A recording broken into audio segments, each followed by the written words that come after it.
احنا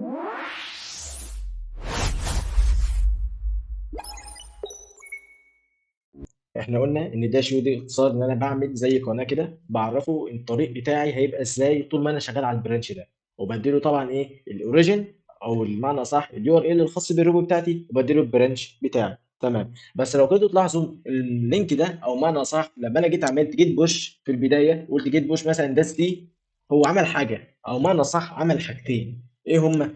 اول حاجه هو عمل لي ايه؟ عمل لي هنا، لو جينا نروح هنا، هو عمل لي كرييت للبرانش ده على الريموت ريبو. تاني حاجه رفع لي التعديلات.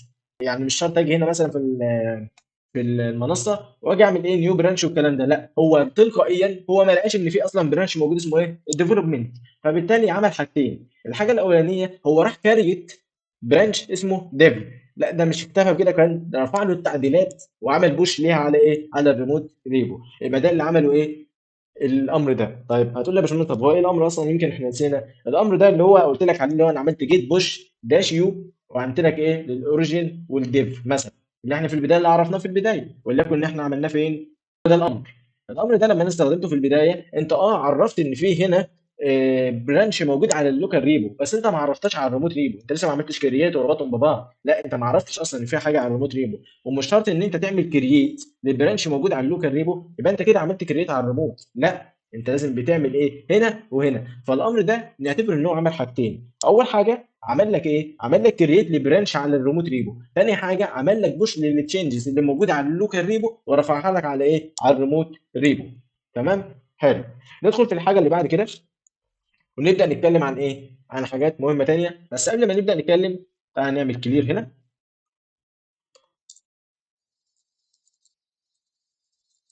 حلو.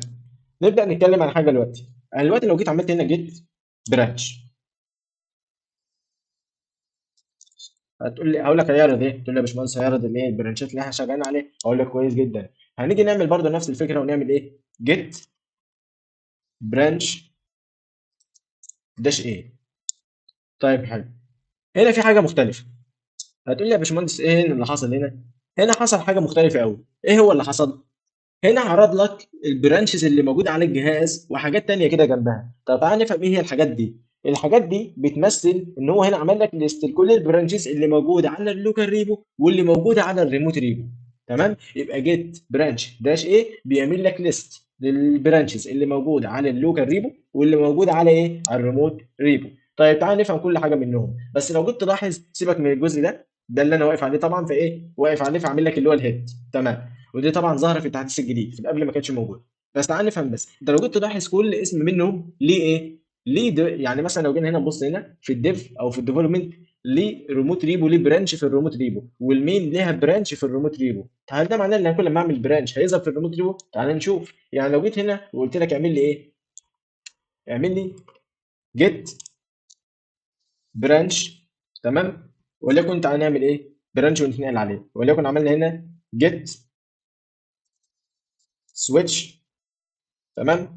وسمينا ايه ده سي، قلنا فيت مثلا، او بمعنى صح اختصار لفيتشر. حلو. لو عملنا كده طيب تمام، تعال نعمل بقى جيت برانش ونشوف الايه ايه اللي حصل. بص، هتلاحظ هنا موجود عندي ثلاث برانشات. طب كويس جدا. طب تعالى نعمل ليست للبرانشز كلها اللي موجوده على اللوكال وعلى الريموت. حلو. لو جيت تلاحظ هنا ما عملش. طب ده نفهم منه ايه؟ ان هنا اصلا هو لسه مش مسمع عنده ان في هنا ايه برانش موجود في الريموت ريبو اسمه ايه الفيتشر او موجود الفيت. وهنا هنراجع الحته اللي قلناها ان مش شرط ان انت عملت برانش موجوده على اللوكال ريبو هنا المفروض تسمع هناك، لا خالص. دي حاجه ودي حاجه تانيه. طيب دي تحصل امتى؟ لما تعمل بوش للبرانش ده. ازاي؟ طب تقول لي يا باشمهندس اعمله ازاي؟ طب ما ده يعتبر تعديل. انت هنا عدلت في ايه؟ انت هنا عدلت في ريبو، ما عدلتش جوه تشينجز، فانت هنا ممكن تسمعه عادي. تمام. ازاي؟ يعني انا لو جيت هنا وعملت بوش، عملت هنا جيت بوش. تمام. وقلت لك ايه اوريجين سي. تمام. انا هنا رفعت التعديلات الخاصه بايه الخاصه اللي انا عملتها على اللوكال ريبو وعملتها هناك. انا هنا عرفته ان انا عملت حاجه جديده او عملت فيتشر جديده او عملت برانش جديد وسميته فيد، بحيث لو انا جيت نفذت نفس الامر ده خلاص هو كده خلاص عمل ايه؟ عمل لي قال لي خلاص طالما انت عملت برانش جديد عندك على اللوكال انا هعمل لك مقابل ليه برانش او ريموت برانش ليه. تمام. وتعالى نفهم بقى ايه واحده واحده ايه فايده الريموت برانش ده وليه اصلا موجود وليه المفروض ايه اصلا يعني ليه بيتعمل. تمام. تعالى هنا نفهم واحده واحده. انا قلت ان انت لو جيت ضفت برانش جديد تمام مش هيظهر في الريموت الا لما تعمل له بوش. طيب تعالى نفهم الموضوع واحده واحده. تمام. لو جينا هنا وقلت لك ان انت عملت في البدايه مثلا البرانش وليكن المين، ايه اللي بيحصل هنا؟ اول ما انت بتبدا تعمل برانش للمين على طول، حلو، لو عملت هنا بوش، لو عملت هنا مثلا بوش هو على طول بيتكريت قدامه برانش تاني اسمه الريموت برانش بنفس الاسم بس في اختلافات بسيطه، وليكن ان ده مثلا تعال نقول ان ده مثلا اللي احنا موجودين عليه ده الريموت، الريموت ده الريموت برانش. تمام. ونقول ان ده الريموت برانش ونقول ايه ان ده وليكن اللوكال برانش. تمام. حلو. فنيجي نوضح الموضوع. انا دلوقتي بقول لك لما باجي بعمل برانش وبعدها ببدا اعمل بوش هو تلقائي بيعمل برانش تاني على الريموت ريبو. طيب ليه اصلا يعمل الموضوع ده؟ لان انا ممكن اكون في النسخه بتاعت المين ديت انا ما اكونش احدث حاجه، او معنى صح ان النسخه دي مش ممكن تكون على طول اب تو ديت. يعني ايه؟ يعني انا ممكن عندي اصلا اللي موجود على الريموت ديت مش تكون اب تو ديت والعكس صحيح. يعني ممكن هي تكون ايه نوت اب تو ديت، يعني بمعنى صح مش هتبقى متحدثه طول الوقت، وكذلك الميل اللي عندي مش هيبقى متحدث طول الوقت. فلازم يكون عندي زي نسخه منه، وطبعا بتتخزن عن طريق ايه؟ لما بعمل بوش. حلو. طيب هي بتتخزن ازاي؟ بتتخزن بالطريق بتاعها بيبقى اسمها كده اهو بالظبط. يعني لو جينا نبص هنا هنلاقي ان اسمها ايه؟ ريموت اوريجين ديف، ريموت اوريجين فيد. وليكن ان انا عندي دلوقتي شغال على المين، فنيجي نقول ان انا شغال على ايه؟ على الريموت، ونعمل باك سلاش كده اوريجين مين. تمام. نبعدها شويه. حلو. وهو ده ايه الاسم بتاعها اللي بقى موجود للريموت. تمام. انا اول ما بعمل بوش على طول بيتعمل لي زي نسخه، والنسخه دي بتبقى نسخه من دي. طيب ليه اعمل النسخه دي؟ لان انا ممكن ما يكونش النسخه ديت اللي معايا ما تكونش على جيت هاب، ممكن النسخه اللي على جيت هاب دي مش متحدثه. تمام. والعكس ممكن تكون النسخه دي مش متحدثه، فانا لازم يكون معايا زي نسخه، النسخه دي اقدر من خلالها اعمل مقارنه نقول اللي مش متحدث واعمل له بوش على التعديلات وهاتها. فهمت الفكره؟ يعني انا هنا مثلا عندي المين بمجرد ما عملت بوش هو عمل لي في الريموت ريبو عمل لي برانش تاني. البرانش ده بيبقى النظام بتاعه بيبقى اسمه كده، وده بيبقى ممكن ساعات ما يبقاش اب تو ديت. يعني انا ممكن بكون عامل هنا تعديلات. حلو. فبالتالي بالنسبه لي ده انا لسه ما عملتلوش بوش، يعني لسه ما رفعتش التعديلات. طيب الموضوع ده بيحصل امتى؟ الحوار ده كله بيحصل امتى؟ في اول مره لما اجي اعمل بوش داش سي داش يو، او اجي اعمل مثلا في البدايه لما اجي اعمل سيت اب ستريم. اول ما باجي اعمل المين وده بتحصل في البدايه خالص وهو بيكريت لي نسخه من اللي معايا، بحيث لو انا معايا هنا تعديلات كتيره طب انا كده خلاص هنا دي مش اب تو ديت، يعني التعديلات هنا ولسه ما رفعتهاش. فبيبدا ينقل ازاي؟ بيبدا يعمل مقارنه، هل التعديلات اللي هنا اكتر من هنا؟ طيب حلو حدث لي التعديلات دي. تمام. فنقدر نقول ان انا ممكن يكون النسخه اللي معايا مش اللي على جيت هاب مثلا مش متحدثه، فعلشان كده بيعمل زي النسخه اقدر من خلالها اعمل مقارنه هل الريموت دي متحدثه ولا لا، او العكس اقدر اعمل مقارنه لو كانت دي اللي متحدثه. طب امتى دي تكون اللي متحدثه؟ لما يكون مثلا في واحد صاحبي شغال ورفع تعديلاته على الميل. حلو. فانا بالتالي النسخه اللي معايا هي اللي اقدم، فبالتالي بعمل ما بينهم مقارنه اعرف ان النسخه اللي معايا هي اللي اقدم، ولو كان اللي اقدم هات لي التعديلات. حلو. فبالتالي بيحصل تبادل ما بيننا. طيب الهدف الرئيسي من وجودها ايه؟ او الهدف الرئيسي من النسخه دي ايه؟ ان يكون في نسخه اقدر اعمل مقارنه ما بينها عشان اعرف انا اب تو ديت ولا لا. تمام. وخلي بالك في هنا حاجه، لما نيجي نغير في اللوكال، او معنى صح لما نيجي نغير في اللوكال برانش هو مش هيغير لانه بيتراك الريموت. كان عندي فيه كذا ايه كذا نوع برانش. النوع البرانش ده اللي اسمه ايه الريموت برانش، او معنى صح بنسميه الريموت تراكنج برانش. حلو. وده الريموت برانش وده اسمه اللوكال برانش. يعني انا دلوقتي كده عندي ثلاثه برانش. انا عارف ان انت اتلخبطت نعيدها من الاول تاني. في البدايه انا قلت لك احنا بنعمل ايه معانا البرانش الاساسي ده. تمام. اللي هو اللوكال برانش. تمام. ومجرد ما بعمل بوش في البدايه في اول مرحله خالص، هو بيعمل ايه؟ بيعمل، لو انا مش موجود عندي مين، او معنى صح مش موجود عندي برانش اسمه مين في الكلام ده، او مش موجود في الريموت ريبو، مش موجود فيها برانش بالاسم ده، وليكن هنا تعالى ديف نسميها مثلا ديف عشان ما تتلخبطش. حلو. تمام. ونيجي هنا نعمل ديف اهو. حلو. تمام.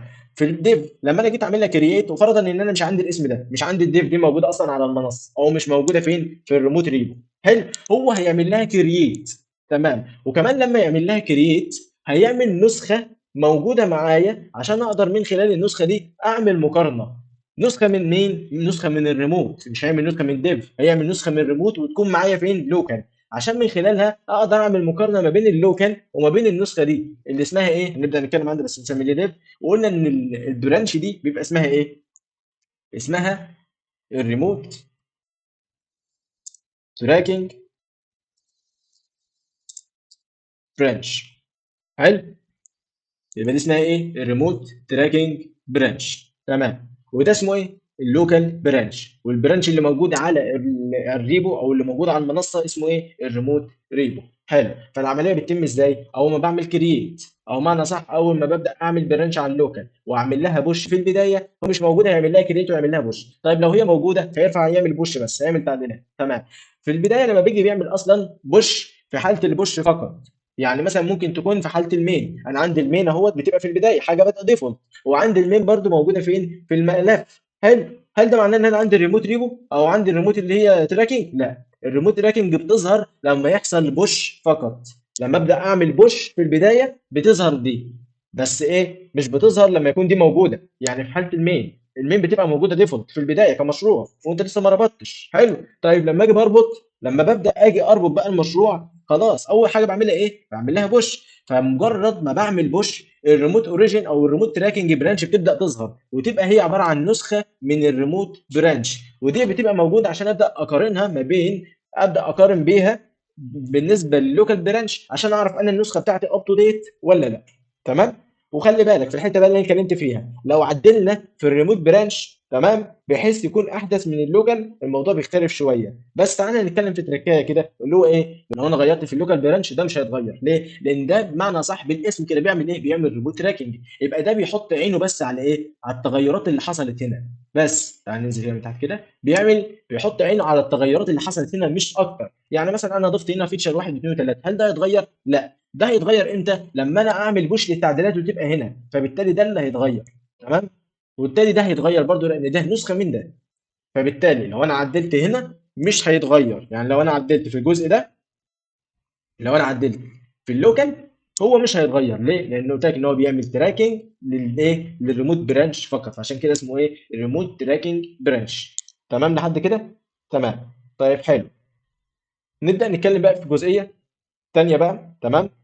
بس انا مثلا عايز اتكلم هنا بقى عن ايه؟ عن كذا امر، وليكن مثلا انا هنا عرفت ان انا ايه؟ فهمت فكره الريموت برانش والريموت تراكنج برانش واللوكال برانش. تمام. انا دلوقتي لو جيت هنا وقلت لك ان انا عامل جيت برانش، برانش داش ار، هنا هيعمل ايه؟ هيعمل لي ليست للريموت برانشز مش الريموت تراكنج برانشز. طيب ايه الفرق ما بينهم؟ قلت لك ان انت لما بتيجي تعمل ليست ما بين لما تيجي تعمل داش ايه، هو هيعرض لك البرانشز اللي موجوده في اللوكال، وهيعرض لك البرانشز اللي موجوده فين؟ اللي هي النسخه اللي هي الريموت تراكنج برانشز. لو انا عملت جيت برانش داش ايه، ده هيعمل لك ليست للبرانشز اللي موجوده كلوكال، وللكوبي بتاعت ايه؟ بتاعت الريموت برانش اللي هي ايه؟ اللي هي الريموت تراكنج برانشز، عشان يبدا يعمل مقارنه ما بينهم. طيب لو انا عملت داش ار هيعرفني ايه؟ البرانشز اللي موجوده فين؟ في الريموت ريبو.